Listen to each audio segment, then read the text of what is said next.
Bagaimanakah umat Nabi Nuh alaihissalam boleh menjadi sesat?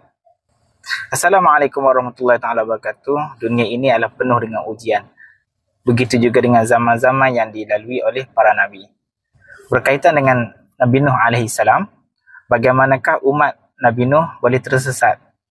Ianya bermula dengan kaum Nabi Nuh ingin mengenang orang soleh, iaitu 5 orang. Yang pertama, Waddan. Yang kedua, Suwa'an. Yang ketiga, Yawus. Yang keempat, Ya'uq. Dan yang kelima, Nasrah. Dengan niat mereka, apabila mereka mengenang orang soleh ini, menyebabkan mereka ingat kepada Allah SWT.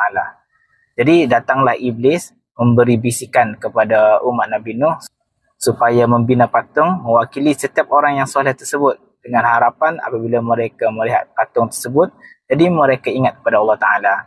Asalnya, orang yang kenal rapat dan juga murid kepada kelima orang soleh ini tidak berniat untuk menyembah patung orang soleh tersebut. Balang sekali setelah generasi itu hilang, datang generasi seterusnya, mereka menjadikan patung-patung itu sebagai sembahan mereka. Semoga kita dan juga keturunan kita terelak daripada amalan-amalan yang sebegini. Sekadar itu saja perkongsian kita pada kali ini. Kita jumpa lagi pada video yang akan datang. Jangan lupa jemput follow saya untuk perkongsian sirah yang lebih menarik. Wallahu a'lam.